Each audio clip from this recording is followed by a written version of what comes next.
नमस्कार दोस्तों, मैं सरिता यादव अपने YouTube चैनल पर आप लोगों का स्वागत करती हूँ और आप लोगों के बीच एक देशभक्ति गीत प्रस्तुत कर रही हूँ। कैसा लगा कमेंट बॉक्स में जरूर बताइएगा। जरब के तन बिरहा की आग हो, जरब के तन बिरहा के आग हो, तिरंगवा में दाग ना लगई है। जरब के तन बिरहा की आग हो, तिरंगवा में दाग ना लगई है। दाग ना लगई है पिया, दाग ना लगई है, दाग ना लगई है पिया, दाग ना लगई है। जरब के तन बिरहा के आग हो, तिरंगवा में दाग ना लगई है। जरब के तन बिरहा के आग हो, तिरंगवा में दाग ना लगई है। देश खातिर जिया मारा हमके भुला के, देश खातिर जिया मारा हमके भुला के।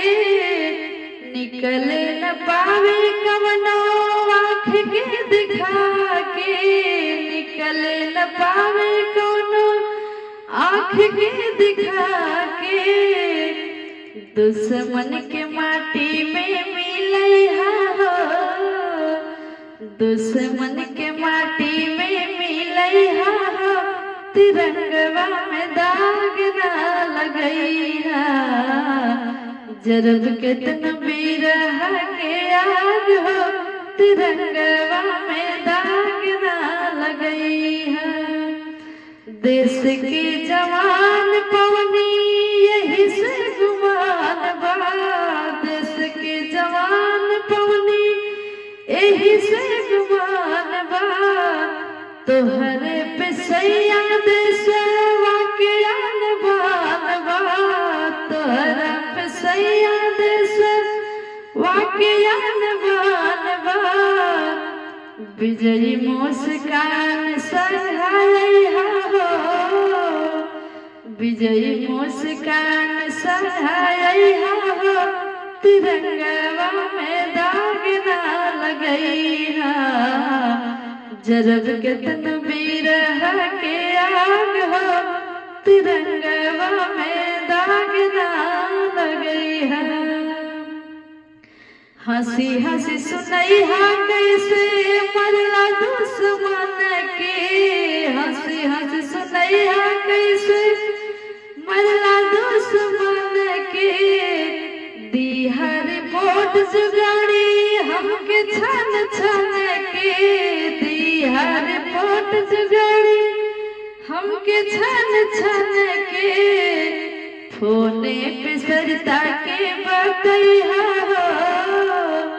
फोने पे सरिता के बतई हो, तिरंगवा में दाग ना लगई है। जरब के तन बिरहा के आग हो, तिरंगवा में दाग ना लगई है।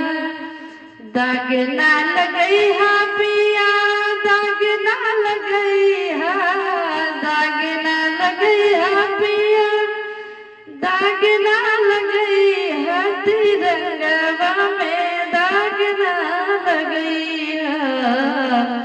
जरब के तन बिरहा के आग हो, तिरंगवा में दाग ना लगई है। जरब के तन बिरहा के आग हो, तिरंगवा में दाग ना लगई है।